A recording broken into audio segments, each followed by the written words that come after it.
Hey everyone, welcome back. I am actually planning on getting pretty deep with you guys today.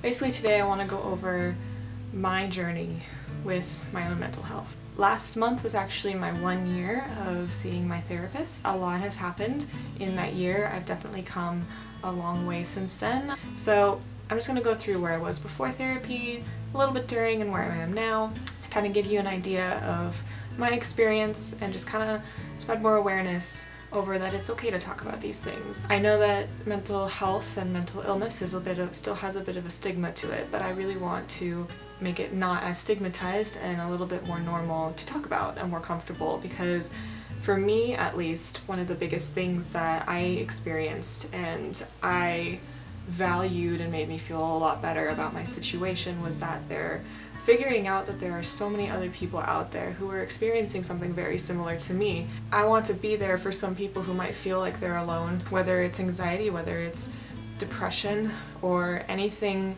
along the spectrum. Even if you don't necessarily relate to what I'm experiencing and you're experiencing your own issues, I would really hope that this just gives you some comfort that you aren't alone and there's ways that you can get through it. So a little over a year ago, when I first started actually noticing that something was a little off, it kind of started around when I walked for graduation. So I had actually finished school in December of 2015, but we didn't walk until May of 2016 because they didn't have a ceremony for the people that were done in the fall. In my life, I had just finished an internship that didn't turn full-time. I was working part-time at Disney and trying to work my way up there, but kind of hit a wall in regards to building my leadership experience. I was relatively new into my first serious relationship.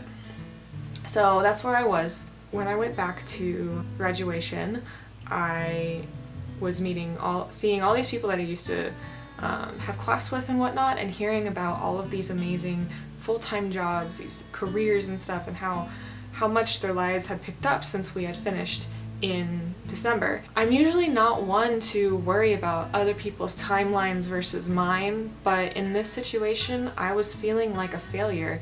I was wondering, why am I stuck still at my part-time job, which I did enjoy working at Disney, don't get me wrong, but I knew it was time for that next step for me. I became emotional very easily over very small things. I'd react a lot more than I should have. I remember I would cry over any little tiny bit of a dispute with my boyfriend at the time, even if it didn't need, I'm not usually that emotional of a person. I just felt heavy all the time. I finally admitted to my parents that I knew I was dealing with some big levels of anxiety and that I might be depressed.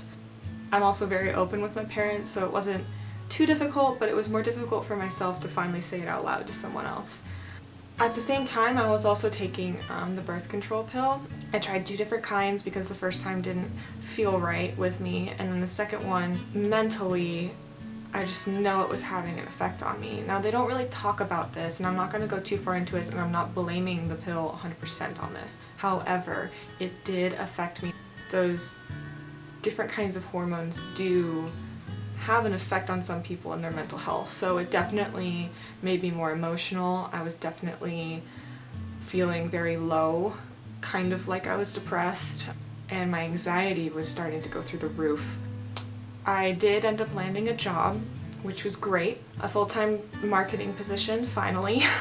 But at the same time, even though I was starting to achieve everything that I wanted to, I was at a point with my anxiety that I was scared to fall asleep every night, because I knew the next day I would wake up with a panic attack.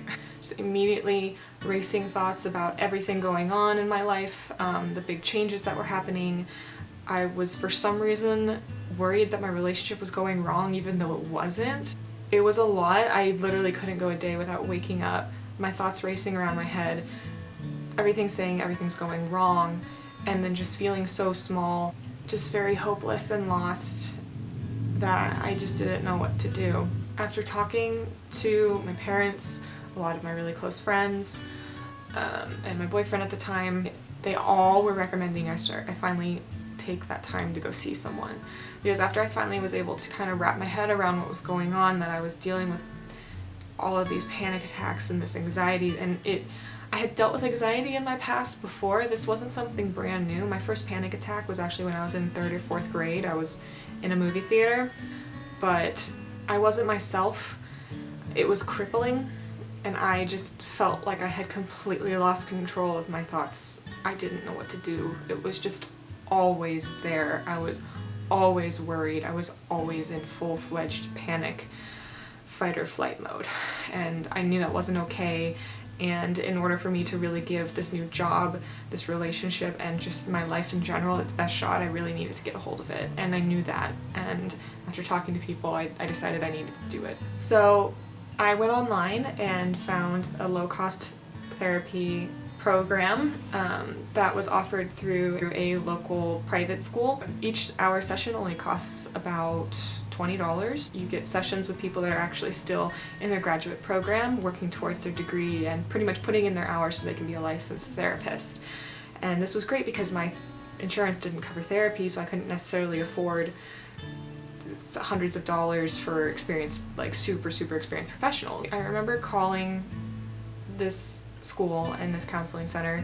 I almost couldn't even form the words. I was crying so much on the phone, but thankfully I was able to, and they called me back the same day and they matched me up with my current therapist. And I just remember the whole time I was there, I just felt, during my first session, which was, I don't remember if it was a few days or a week later, it was just me crying the whole time, trying to give up to speed about everything going on in my life and how I didn't understand why everything felt so wrong, even though it was going in the direction that I was planning on it and that I was like aiming for. I was reaching my goals. And then I also didn't know why my thoughts were, honestly, they were attacking my relationship when it didn't need to. We were fine. I didn't know how to handle it. I didn't know what to do. Disclaimer, we are not together anymore, but it's not because of this situation. We ended up just parting mutually, going in different directions months after this initial situation. He was amazing during the time and he was always there when I needed him for this, and I honestly couldn't have asked for someone better to help me through it all. But it was very hard, and I think it was very hard for my parents, some of my closest friends that were helping me through all this, and my boyfriend at the time. I know it was not easy to help me through what I was dealing with. And for that, I just want to say thank you to everyone that has helped me through all of this. Holy shit. And I was actually feeling better after a bit of talking to her and getting used to my new job and just adjusting to this big change. We discovered that my brain doesn't know how to slow down. Ever since I was in, honestly, it could be even go back to middle school or even elementary school, I've just always been working towards something, you know? I'm always in hyper-analytical mode to be the best that I can, to take the best foot forward, and I have a tendency to strive for perfection, even though I know it doesn't exist. Since this was the first time in my life that everything was kind of in place and I didn't really need to work towards anything, my brain didn't know what to do. I didn't really know the concept of mindfulness, self-care, anything like that. That was all foreign to me, which is really funny to think about now because that's a humongous topic on my blog. Anyway, my mind didn't know how to slow down or stop analyzing something or stop working towards the next thing. It didn't know how to just be. I didn't know how to just be. I didn't understand that. Instead of just chilling because it could, it decided to attack my relationship mentally. It decided to analyze every single little piece of it to try and tell me something was wrong when really there wasn't. My therapist recommended more consistently practicing meditations, yoga, and just simply learning how to be in a moment, be present, and not worry about everything else going on in my life. And that helped so much. I downloaded all these different kinds of apps for meditation. I found yoga with Adrienne. I was very open to other people about what was going on. It was such an epiphany for both me and my therapist, to be honest, to discover this, and it just made so much sense. I also, on top of this, discovered a website called conscioustransitions.com. It's run by this psychologist called Cheryl Paul, and she has online courses and blogs and videos and everything amazing. Everything that has to do with relationship anxiety. So what my brain was doing attacking my relationship, even though that wasn't what I should have been focusing on. She covers all of that and how it's that anxiety is actually a gift trying to tell you that you need to turn inward and start working on yourself on something. But your ego is too terrified to admit that because your ego just wants to keep you safe. I'm not going to get too far into that because it's a pretty big concept to grasp, but I highly recommend you checking out her site. I ended up enrolling in her Break Free from Anxiety online course, and it helped me immensely between her and my own therapist, and I'm just so thankful that I found it. Now, a year later, I am feeling so much better. I am in control of my own emotions for the most part. I can't even remember the last time that I woke up with a panic attack. Sometimes I do get stressed out and anxious, but I know how to take a step back and just breathe into it and move forward. I'm so much more confident in myself, and I trust my own intuition so much more. One thing that helped me really get a hold of my anxiety was the phrase, just because they're thoughts in your head, it doesn't mean they're true. That was incredible for me because with anxiety, everything is just swirling in your head and you're terrified that everything that you're thinking is true and you need to act on it and everything needs to happen that's going on in your head, but they're just thoughts. And you know what you can do? You can breathe and you can just let them go. And that's what meditation and mindfulness and all that kind of stuff has really helped me with. If you are experiencing anything like this, I highly recommend you, if you can't afford therapy with insurance or somewhat expensive, there are some low-cost options either by local colleges, private universities that offer these types of services for people that cannot afford some grand professional, but it's still helpful for you. Also make sure that you feel that your relationship with your therapist feels right.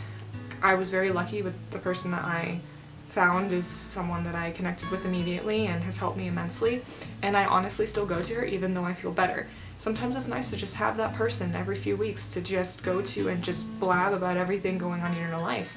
And sometimes you'll start discovering things from your past or habits that you have that might still be holding you back in some way, and it'll only help you build that foundation to be able to move forward in your life.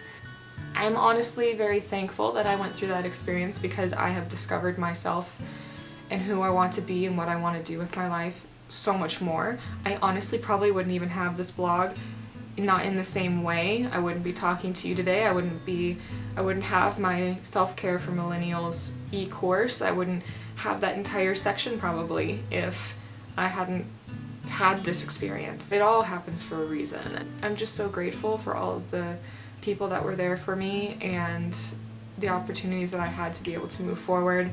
I'm just so thankful for everything. Which is kind of weird to say because in the moment, that's the last thing I thought I'd be saying right now, but I just want you to know that you can get there. It's possible. You can make it. I promise that you can. There are ways that you can do it, and I fully believe in you. So that's my story, and I want to thank you for listening. I hope this helps either you feel better or feel like you can make it one more day, or that you have options out there to move forward. And I hope that this has helped you to maybe feel more comfortable sharing your story. It's not easy to talk about this, but I felt like it was something I wanted and needed to share with you.